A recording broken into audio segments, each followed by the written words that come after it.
নমস্কার বন্ধুরা, আজ আমি নিয়ে এসেছি দুর্দান্ত স্বাদের বরবটির একটি রেসিপি, যেটা গরম ভাত বা রুটি সব কিছুর সাথে খেতে দারুণ লাগে। আর এটা পাতে থাকলে মাছ, মাংস, ডিম কোনো কিছুই লাগবে না, সমস্ত ভাত এটা দিয়েই খাওয়া হয়ে যাবে। আর বানানো কিন্তু খুবই সহজ, সকলেরই হাতের কাছে থাকা সাধারণ কিছু উপকরণ দিয়েই তৈরি হয়ে যায়। তো রান্নাটা তৈরি করার জন্য প্রথমেই আমি এখানে 300 গ্রাম মতো বরবটি নিয়েছি। আর বরবটিগুলোকে দেখুন 1 আঙুল মতো লম্বা করে কেটে নিয়েছি। আর সাথে এখানে দুটো মিডিয়াম সাইজের আলুও কেটে নিয়েছি। আলুগুলোকে দেখুন এইরকম লম্বা মতো করে ও পাতলা করে কেটে নিয়েছি।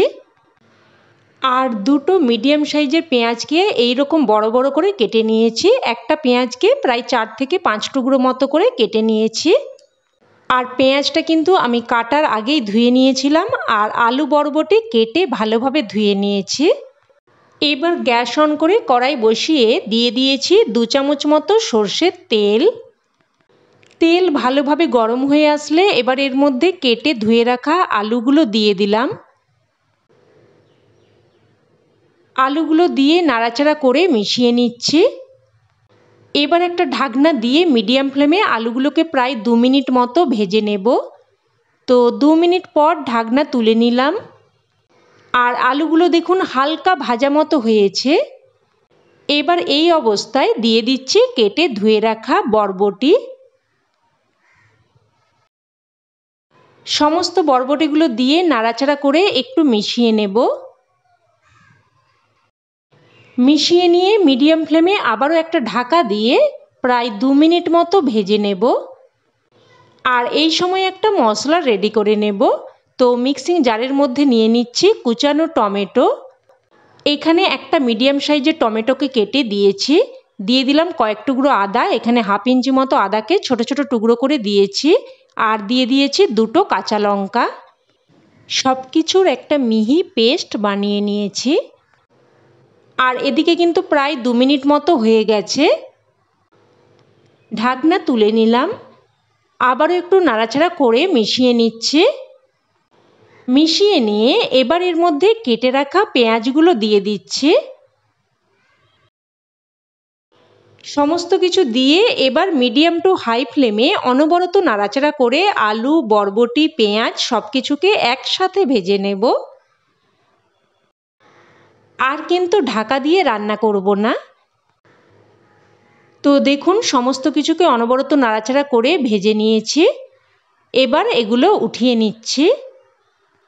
উঠিয়ে নিয়ে ওই কড়াইয়ের মধ্যেই আবারও দিয়ে দিলাম 2 চামচ মতো সর্ষের তেল। ফোড়নে দিয়ে দিচ্ছি হাফ চামচ কালো জিরে, একটা শুকনো লঙ্কাকে 2 টুকরো করে দিয়ে দিলাম।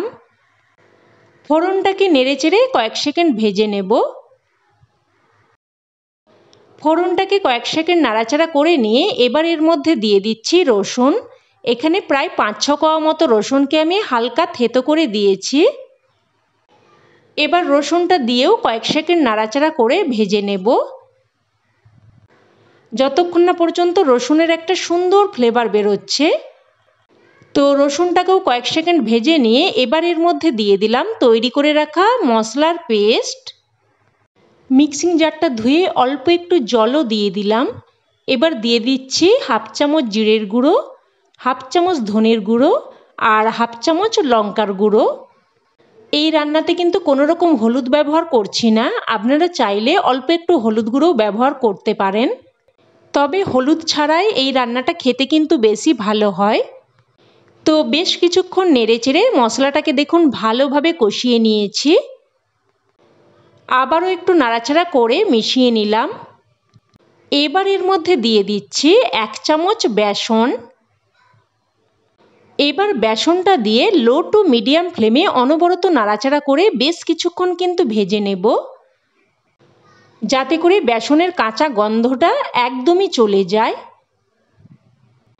আর এই বেসনটা দিয়ে দিলে তরকারিটার মধ্যে কিন্তু বেশ একটা মাখো মাখো ব্যাপার আসে, আর খেতেও কিন্তু খুবই ভালো লাগে। তো কিছুক্ষণ নাড়াচাড়া করে ভেজে নিয়ে এবার এর মধ্যে ভেজে রাখা আলু, পেঁয়াজ, বরবটি দিয়ে দিলাম। সাথে অল্প একটু জলও দিয়ে দিলাম। আর দিয়ে দিলাম পরিমাণ মতো লবণ। আর সমস্ত রান্নার লবণটা কিন্তু আমি এখনই দিয়ে দিলাম। তো আবারও মিডিয়াম ফ্লেমে বেশ কিছুক্ষণ ধরে নাড়াচাড়া করে বেশ ভালোভাবে কিন্তু কষিয়ে নেব। আর যতই ভালোভাবে কষাবেন রান্নার স্বাদ ও রং ততই কিন্তু সুন্দর হবে।